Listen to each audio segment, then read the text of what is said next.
Hi, folks. Ryan Honeyman here from Lyft Economy. Many folks have come to us over the last 10 years and asked, how do I get more involved in creating an economy that works for the benefit of all life? They also ask, what skills and experiences do I need to help make this transition? So, 3 years ago, we created something called the Next Economy MBA to help address this and similar questions. Lyft Economy's Next Economy MBA is an online course that's designed for entrepreneurs, aspiring entrepreneurs, students, recent graduates, employees, and folks who want to learn more about transformational next economy strategies and businesses. Join the growing alumni network of nearly 250 alumni who've gone through this program and learned essential skills and hopefully built lifelong relationships for catalyzing businesses in the emergent and regenerative economy. So we encourage you to check out our course. You can go to lifteconomy.com/MBA. The next course, Cohort 7, starts on September 21st, 2021. So once again, go to www.lifteconomy.com/MBA. And now, on with the show.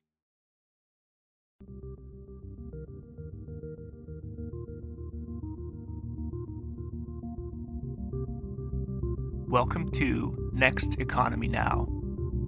The goal of this podcast series is to highlight the leaders who are taking a regenerative, bioregional, equitable, democratic, racially just, and whole systems approach to creating the new economy. Neelam, welcome to the show. Thank you, Ryan. I'm very happy to be here. Great. Neelam, can you tell us a little about your upbringing? Maybe some of the things you're up to very early in your career, like sort of, what were the things you were excited about early on and earlier in life? Sure. So actually, I'm originally from Punjab in India. That's where I was born. And I came with my parents during a period where there was actually a huge wave of folks being encouraged, in fact, to immigrate from Britain's former colonies, particularly, in fact, India and some of the West Indies, and to come to England because at that time, England had a labor shortage. So it was during that period in '67 that I moved with my mum and my older brother to England. My dad had already been there for about a year, and that's how I ended up in England. And I grew up for the most part I spent a little time when I was much younger. We first lived in Medway Towns in Kent, for those who are listening who kind of know anything about there. And then we moved to London to a community known as Southall in West London, also referred to as Little India in at different times and in different ways. And that's really where I grew up for the most part. But also my growing up was really, I think, informed, and who I am as a person was, I've understood, obviously, many years later, has been very much informed by the fact that when I was growing up in England, my mother worked like many women, South Asian women, as you would call them here, in Southall and the surrounding areas. They were actually the backbone of staff at Heathrow Airport. And so my mother worked as a line packer for airlines, and we therefore got free tickets, airline tickets. And so every year we went to India. That's where we spent all of our long holidays. And so I grew up in England, but I had this very sort of transformative experience of leaving, consistently to go to India. And I think that has really impacted me. And what age were you when you first moved? I was 2 when we first moved to Okay, England. Yeah. got it. Yeah, I'm originally, I don't know if you ever knew this, but I'm originally from the Central Valley in Fresno, and there's so many Sikh farmers from Punjab region in the Central Valley. It's incredible. It's a Yeah, very awesome community. it's something I've learnt about recently. Yes, fascinating. Yeah. Um, And so, okay, so these trips back to India, and then, so when did you start to get into sort of uh, like activism and sort of looking Hmm. at injustices, and that sort of piqued your interest? Yeah, I mean, I think honestly, from quite early on, my father, like many folks who came into the country at that time, he had to kind of go through a process of getting qualifications from England, even though he was overqualified. He had degrees in all kinds of stuff. He ended up kind of working initially in a post office, and then having to go through and almost kind of get an entire other education in order to be able to become a teacher. And so I think because of our experiences, and also we lived in a council house, a council flat initially, in a high rise, and then in a council house in Kent. And I remember very early on having experiences of, not being like my parents, not really my mother, not wanting me and my brother to go out and play in the little playground that was there for the folks who lived in the high rise, because we would, constantly get called names and racist names and get picked on, when we were there. And I also remember very clearly having my first experiences of racism when I was very young and going to school. That's not to say that all the experiences that I had were negative, they were not, but most definitely those things, hit me. And in addition to kind of the overt racism, which we definitely experienced, there was also the kind of underlying, I remember one incident really clearly, kind of, we were very young. I mean, I don't, I think it might have even just been sort of what the equivalent of first grade here is.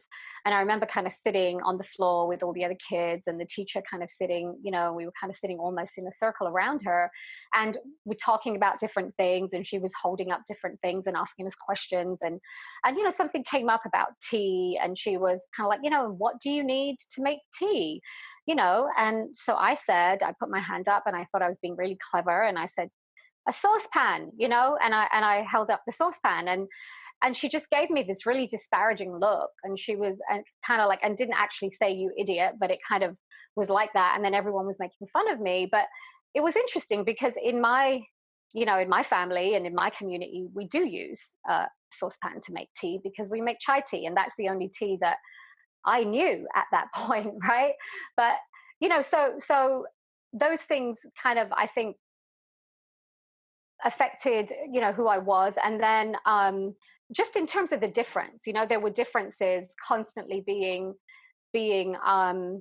pointed out, and usually in a fairly negative way. It would be one thing if someone said, oh, you make your tea in a saucepan, tell me how you do that, but it wasn't that. It was just a straight up, oh, you're wrong, and that's because you're not very smart. Um, so yeah so so those things, I think, led me from the beginning to be quite kind of, um, thoughtful about my difference, that was always being pointed out. And then when we moved to London, it was a little different, because we moved to a community that was actually majority, or becoming very fast. I think when we moved, it wasn't quite there yet, but it was very fast becoming a majority South Asian community with a lot of West Indian folks. So, it was a very different experience, to go from being one of the only children of color to coming into this community and being, and being one of the majority. So, that was a different experience. But I think when I became probably overtly kind of political and interested in social justice issues was when, in the 70s, there was a real increase in the activities of, the British National Party and the National Front, which are Mm, the two, BNP. yeah, Yeah. exactly. They're two sort of fascist, racist organizations. And, so what had happened is, though my parents had been encouraged to immigrate to England at a time when England needed a source of cheap labor, and there were many native folk who didn't want to do the jobs that were out there. By this point, there was a downturn in the economy, and so there was a backlash against that, and so there was this increase in sort of racial activity, and these parties were beginning to win sort of local council seats and even standing for election for members of parliament and so forth. And so at this time, there was a lot of super organized political activity. So on the one hand, you had the big marches of that period, the CND marches, the Campaign for Nuclear Disarmament, the big anti-fascist rallies that were happening. We had just come out of the winter of discontent, which was lots of strikes and so forth happening for workers' rights. And you had at the same time this rise in extreme right wing fascist activity. And so one of the tactics that these organizations would use is they would purposefully go into a majority community of color, claiming their right to kind of organize and be heard, and their right for free speech. And so they came at one point in the sort of mid to late 70s to the town that I lived in, Southall, and decided that they were going to have a meeting or an event of some kind. I think it was a concert, is what it was, in the local town hall. And that led to sort of massive, local resistance and organizing against them, doing that, being able to do that carte blanche. And I think that was when I first really began to, in a serious way, think about kind of activism. Was this, obviously Black Panther started in mid 60s. When did you first start hearing about Black Panthers and get interested in that? Yeah, well, I think as I became more kind of, as I began to really think about these things, I began to read, and initially I was reading when I was quite young. I was reading a lot about the Indian independence movement, about Gandhi, about Nehru, about, and then from there, kind of, moving on to the sort of the movements for independence in West Africa, what was happening in South Africa with apartheid. Um, and from that kind of went on to read some of the works of the speeches and writings of Martin Luther King and Malcolm X and the Black Panthers. So, and actually the autobiography of Malcolm X was really like had a huge impact on me, like really really impacted me. And then when I read that, I can't remember like where exactly it was, but I read a quote, that Huey Newton and Bobby Seale described, that actually, I think it was Bobby actually who described in, I think it was in his book Seize the Time, that they had actually um, decided to create the Black Panther Party because they were so upset at the assassination of Malcolm X, and it was in direct response, and that they saw themselves as direct kind of inheritors of Malcolm's legacy. And so that really got me really interested in the Panthers, and I kind of began to read and learn about them.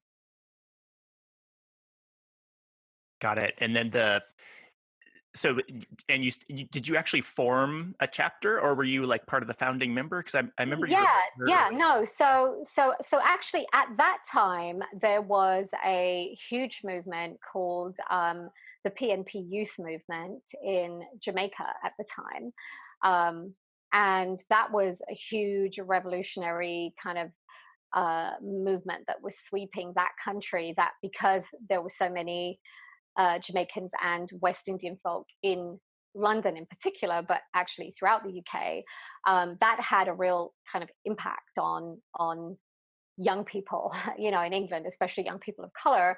And there was a kind of a parallel PNP youth movement in England, that actually some of the creators and founders of that ended up forming a Panther formation at the time. So this was at the time that the Black Panther Party still existed in the US, right? And for those listeners who maybe are not aware, the Panthers in the US inspired many Panther-like organizations to be created actually throughout the world. So not just in England, but the Dalit Panthers in India. So there were a number of folks around the world who were really inspired by the Black Panther Party and kind of created Panther-like organizations. And so one of those was in England at that time.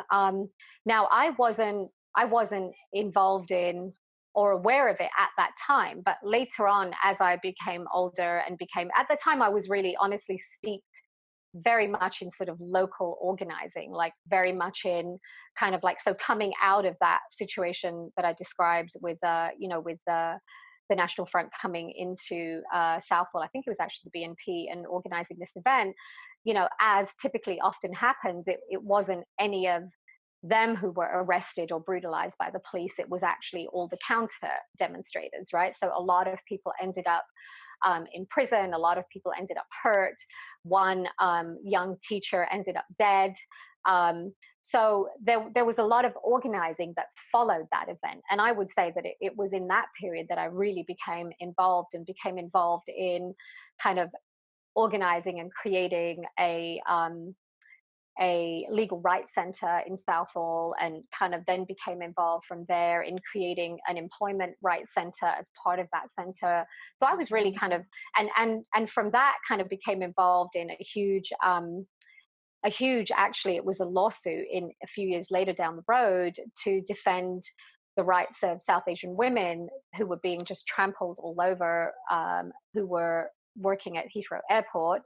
Um, and as a result of all of that, became involved in direct organizing around kind of racial attacks, the brutalization of our communities by the immigration services. People would end up dead, after being detained in an immigration office. um, so became involved in a lot of that direct organizing. But later on, I was fortunate enough to meet a man called Darcus Howe, who actually passed very recently, I think in There the was last just an article in The Guardian Mhm. about him. Yeah. Yeah, he just passed.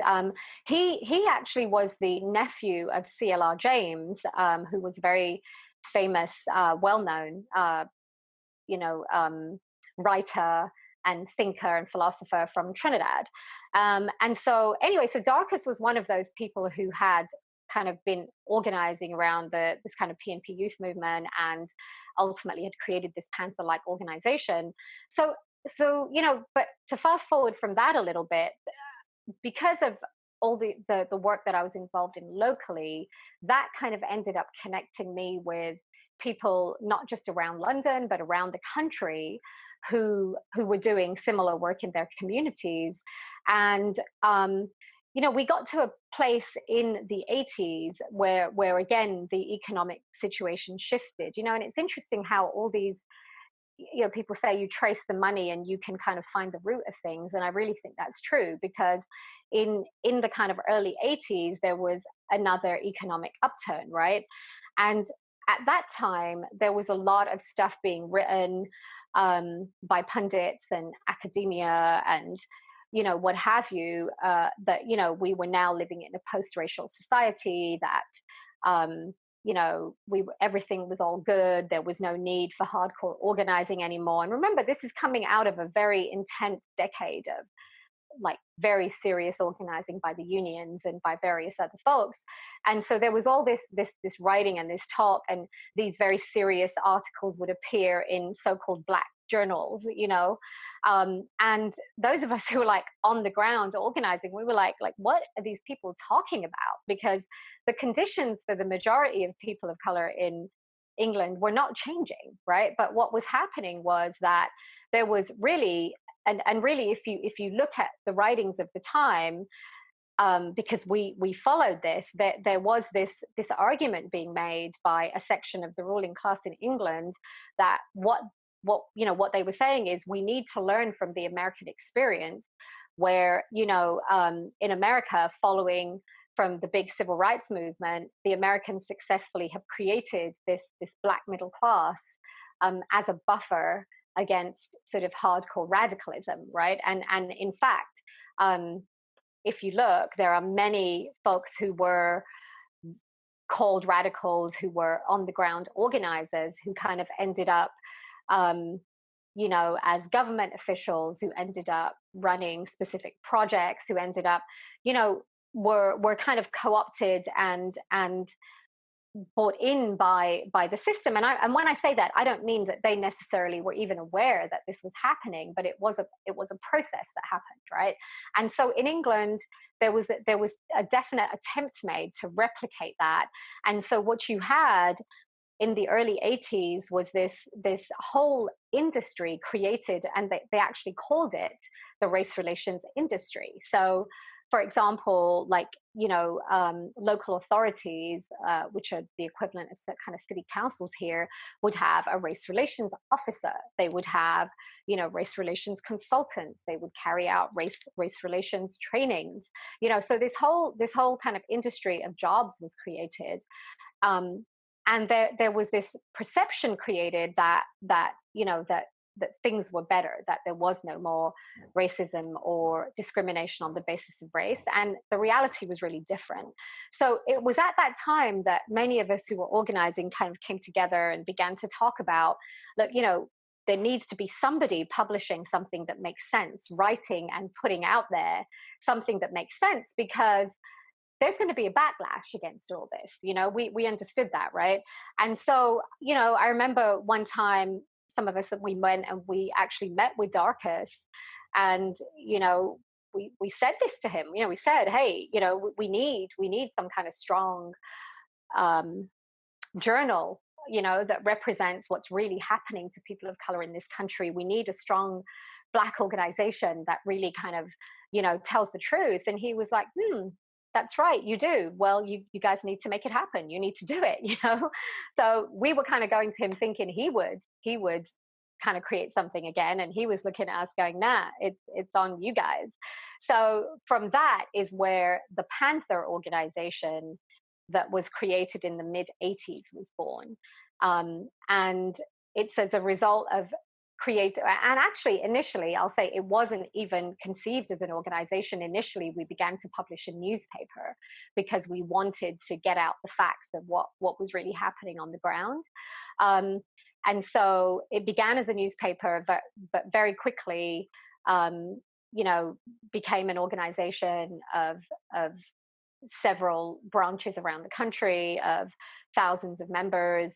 And it's through that work that I met uh, people who were the founders of the Southern California chapter of the Black Panther Party in Yeah. Los Yeah. Angeles. Take And us take us to yeah, that story. Yeah. yeah. So it's through that I met. So essentially, in doing the work in England, um, one thing we were noticing, as we'd sort of created the Panther organization, um, was that that was the time when there was a lot of, MTV was really taking off at that time, right? And there was a lot of rap videos being shown, and we were seeing how, um, a lot of what was being shown and heard through this was really being kind of copied and so on in the communities that we were organizing in. And we began to see, sort of, for the first time, talk in our communities about gangs, right, in England. And it was interesting because it was at the same time that actually the gang truce was happening here in LA, right, between the Bloods and the Crips. And so, one of the things we did at that time was we brought over, an ex-Blood and an ex-Crip, who were part of orchestrating the gang truce and part of making that happen. We brought them out to England to tour the inner cities that we were organizing in, to really to talk to huge gatherings of young people, to kind of basically say, like, this is not a pathway you want to go down. Like, we're actually trying to get ourselves out of this. And it was as a result of kind of that organizing that we were then invited to send folks out to LA and kind of do a little speaking tour out here of our work. And that's actually how I first ended up coming to Los Angeles. Got it. So that was mid 80s, and Well, then but by this time, this was actually, so, I've kind of jumped around the years a little bit, but mid 80s was when we founded. At this mm, point, when I first came out here, I think it was 94, okay. because it was right after the last big earthquake. Yeah. Got it. And so, yeah, so when you moved to the US, then what was CSU doing, and like how did you what was your early involvement in the CSU organization? Yeah, so I first met CSU during that first trip. We actually had no connection with CSU at that time. We had met Bobby Seale. We had him come out and do a tour with us as well. But it was during that visit, that first visit out here, that I first met the folks from the SoCal chapter, and I first met the folks at CSU. And we realized that we had an immediate affinity just in how in kind of how we saw the world and the way we organize and so forth. And so we decided to publish a joint newspaper. That was one of the first things we did. Um, we put out a joint newspaper that we wrote, from both here and from London, and we distributed in both cities. And then, sometime after that, for various reasons, I ended up moving out to South LA, and I just began to volunteer with CSU, which at the time was a completely volunteer organization.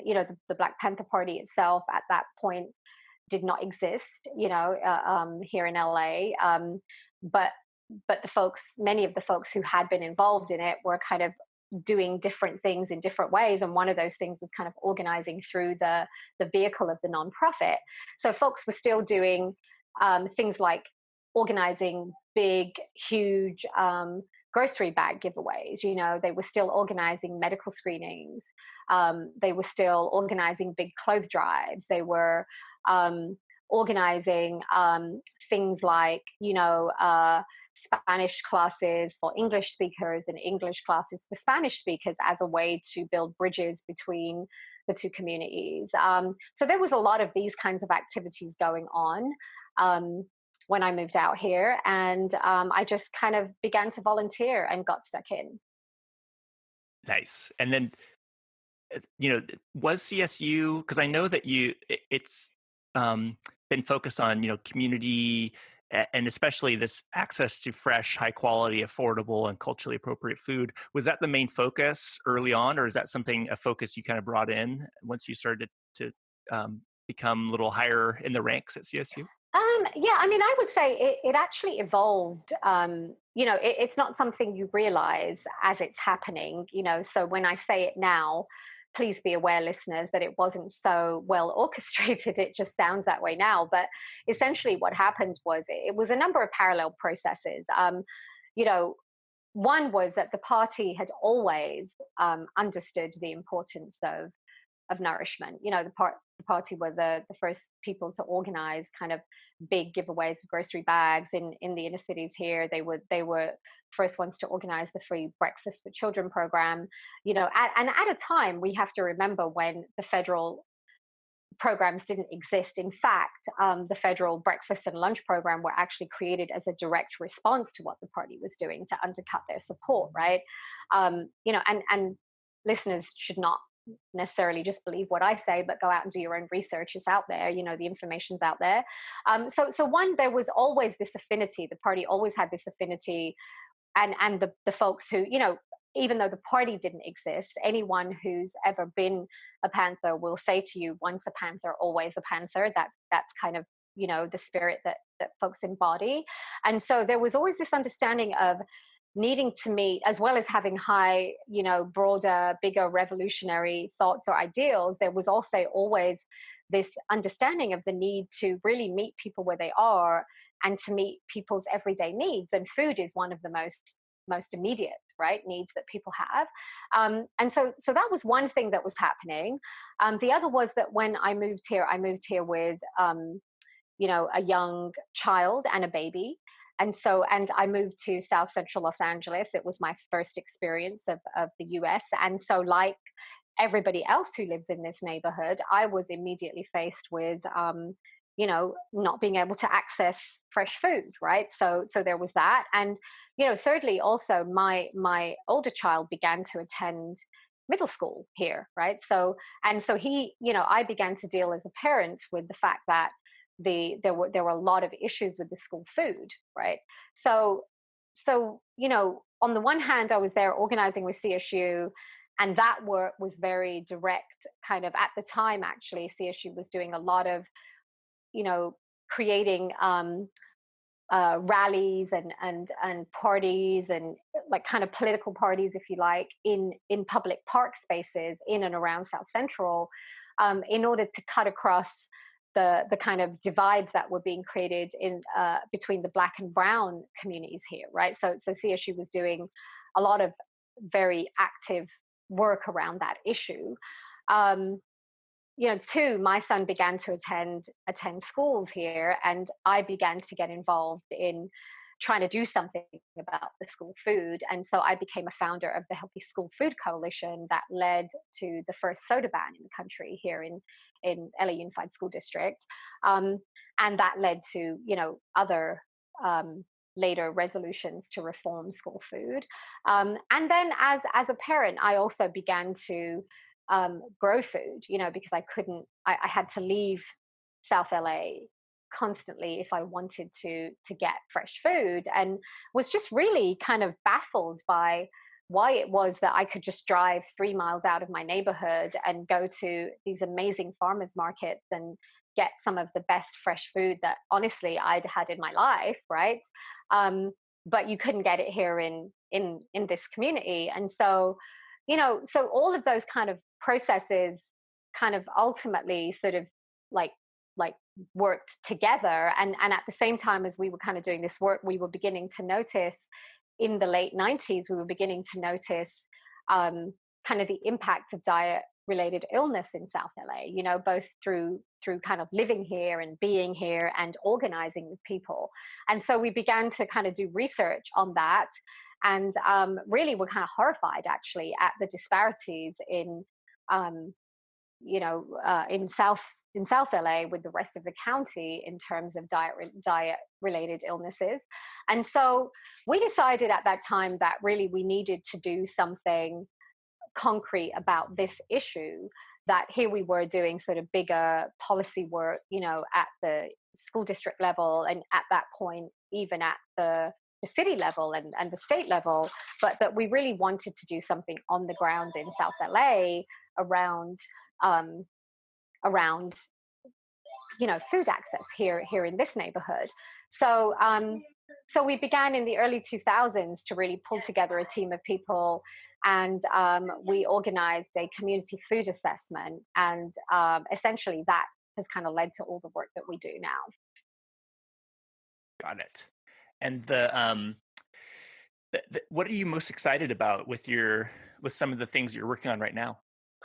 I mean, we're incredibly excited at the fact that we've almost completed the Paul Robeson Community Wellness Center, which will give an opportunity not just for our own um, sort of food justice programming and environmental justice programming to grow and build and impact more families locally, but also the fact that we'll have a full-on food hub here, and be able to increase direct access on a daily basis to really high quality, affordable food on a consistent basis, in addition to helping to build um, other local food-based businesses in the neighborhood. So we're really, really excited about that. And that the center is due to be completed in June, and we're due to have our big grand opening on August the 18th. Yeah, so for listeners, just trying to get a visual. So CSU is the sort of nonprofit organization, and then the physical location you're building will house both the offices of CSU and also the marketplace and the sort of and some of the demonstration, like the solar panels and what else is kind of on the property. Yeah, no, that's a great question. So actually, it is a 10,000 square foot lot. So those folks who are listening who maybe know LA a little bit at all, it's along the Vermont corridor. So it's located on Vermont at 66th Street, very close to the freeway, and we are creating a space that will have a food hub downstairs. So it'll have a cafe, restaurant, market that will really emphasize produce and plant-based foods. It'll also have a commercial kitchen in the back that will help to build out our own food-based businesses, but also, like I said, to be an incubator to help build out other local food-based businesses. We'll also have an on-site urban farm. Um, so we'll be doing kind of growing, vertical growing, some growing on the rooftop of the building, and so forth. And then upstairs in the building, we'll have a community meeting and workshop space, and we'll have a really beautiful, huge, open plan office slash event space. Um, we are really excited to bring not just the food access, but also to create a space that is so the building will actually be LEED certified. So for folks who, I didn't know what any of this meant until we did this project. Essentially, it means that the building will be certified as a green building, because we will have solar panels on the roof. We'll be doing a gray water system. There are other kind of mechanisms going into the building to kind of save the resources of the earth. So we're really excited to in addition to bringing this center to this community, to also be modeling, how one can really create community development in a neighborhood like South Central Los Angeles, that is really innovative, that is really cutting edge, and most importantly, to do that in a way that is designed from the very inception, has been designed to embrace and include local people. So, for example, all of the community around this center, and all of the community in our programs and in our customers of our social enterprise, have been engaged in envisioning the space and thinking about how they want it to look, in helping us think about the services that will be offered here, the programs that will be offered here, and really being thoughtful about how are we going to make this space, not just a market, but a multi-purpose space that embraces community members, diverse community members of all ages, in lots of different ways. And so that's what we're really excited about. And what do you see as what are the top 2 to 3 challenges you're facing to really actualize the larger mission you have? Is it sort of policy, or is it like education, or the access? What do you see as like the major barriers to really reaching the larger goal you're trying to achieve in South LA? I do really think that a huge barrier is the beliefs that people have about a community like this, and the beliefs that people have about folks like us.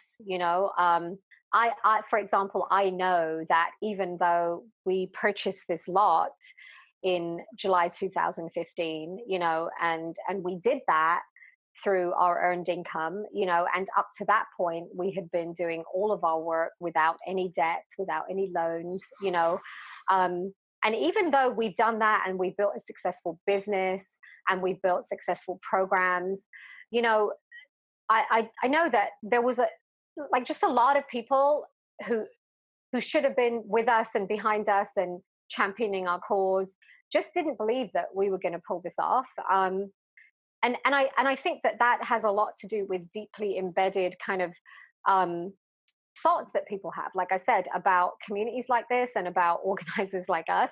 That because somebody doesn't maybe have a business degree, they have no business in building a business, right? But my thought is, and you guys, this podcast, you talk about locally self-reliant communities, and one thing I always point to is that before there were things like business schools or enterprise zones or all these fancy words we now use, human beings have always traded, and one of the prime sort of motivations in human interaction and trade has always been food or plant-based products, right? Natural products. So I don't, I feel like we're not necessarily doing anything outlandishly different or new. I think that we're kind of in many ways going back to our roots and the roots of all humans, in that we are looking at our environment. We've looked at our community, we've assessed what are the values that this community have, what are the positive things that we can engage, and really it's the people of the neighborhood, right? There's a lot of skills and talent. Who are the partners around the city and the state that we can, and nationally, that we can partner with? um, and what are the things we need to bring in here to make this stuff happen? But I think that's the biggest. I would say the biggest barrier that is the beliefs and the kind of the doubts that folks have about what can be achieved in a community like this. Yeah, and I imagine just assumptions around like, oh, why would someone in South LA want organic food or something? It's just like these sort of unconscious assumptions, which are very harmful, I think. Yeah, I mean, Yeah. we used to fight that one a lot early in the early days. When we first began to really do this work, in the period I was talking about with the assessment, that was a big thing. I mean, almost every event we would go to, every meeting, there would always be people standing up going, "Oh, you're fighting a losing battle." People in those communities don't want healthy food. That's why they don't have it. And so it was, and I think that's a battle that perhaps the movement that folks like us have built, and it's not just us, it's a lot of people around the country in the trenches have built this, if you want to call it a food justice movement. That I think one of the battles that we have, like, to some extent been successful in, is kind of shifting that idea that actually people in our neighborhoods do. And we've concretely shown that, because we've built a business that is based on customers in our community, right? So we've shown that it isn't, we're not giving this stuff away, we're selling it and people want it. It's a product that is in high demand. And our argument has always been like, everybody knows what good food is. You give a child a locally grown, you know piece of fruit that's harvested at its ripeness, that isn't sprayed with tons of stuff, it isn't shipped across the country. You give someone that local piece of fruit, and you give them one of these other pieces of fruit that has been picked before it's ripe and force ripened with chemicals. And look, even the least informed human being can taste those two things and tell the difference. That's not rocket science, and that's just what it is. Everybody wants good food. And I can definitely speak to back up your statement about, you've built the business on customer demand, because I don't know if all the listeners know, but through our Force for Good fund, we have invested in Community Services Unlimited and Neelam's amazing project. And so we have seen those numbers and we have seen the data that she's shown. It's amazing. So it's not just someone talking the talk. It's proof.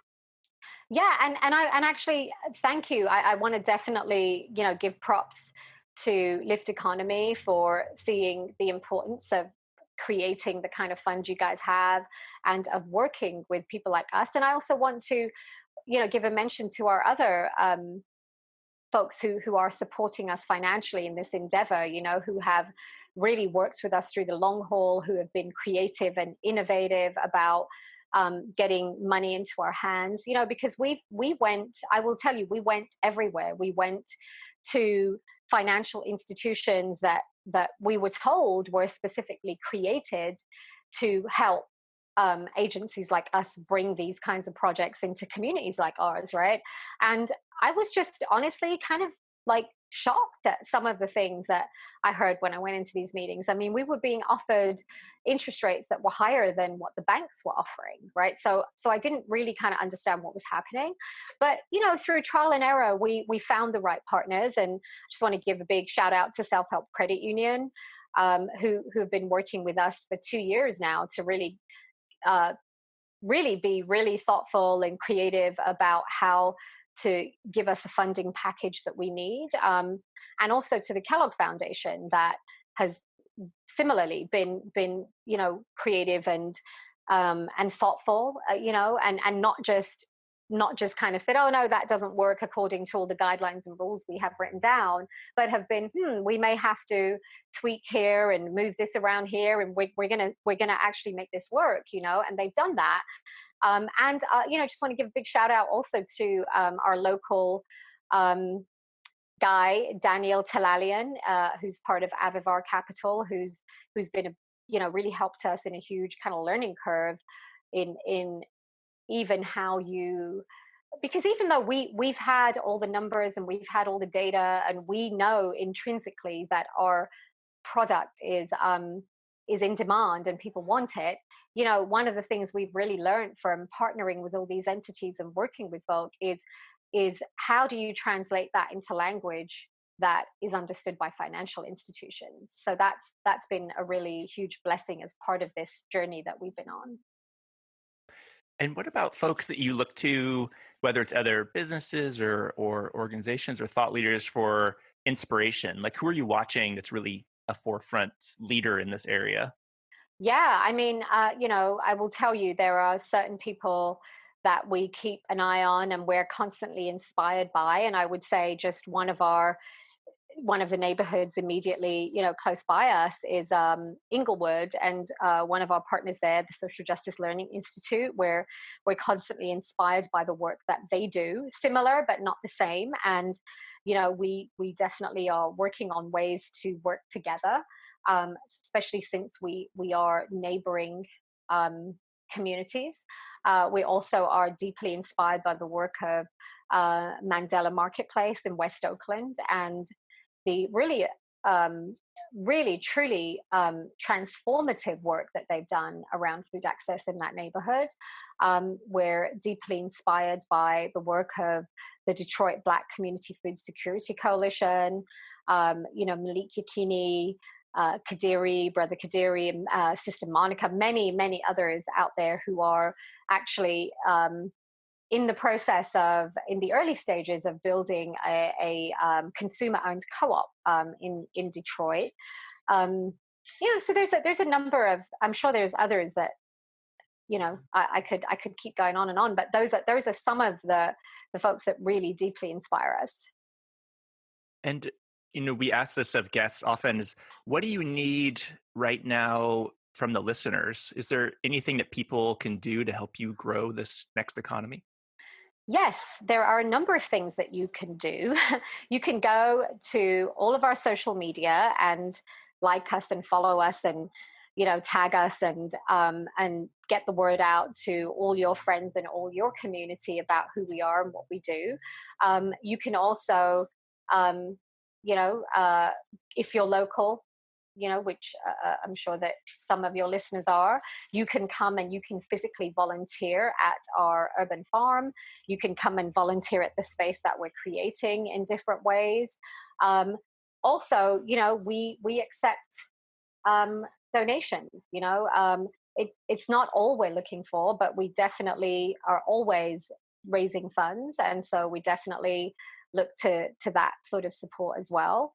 But yeah, just really helping us to get the word out and to think about what is a way in which you can contribute, because not everybody can contribute money, but sometimes people have some amazing skill, or they have something that we really need. And we like, for example, one of our longtime supporters has donated a huge TV screen that we're going to be putting in the cafe area and using it to screen videos and information about the farmers we work with and about the foods that we sell.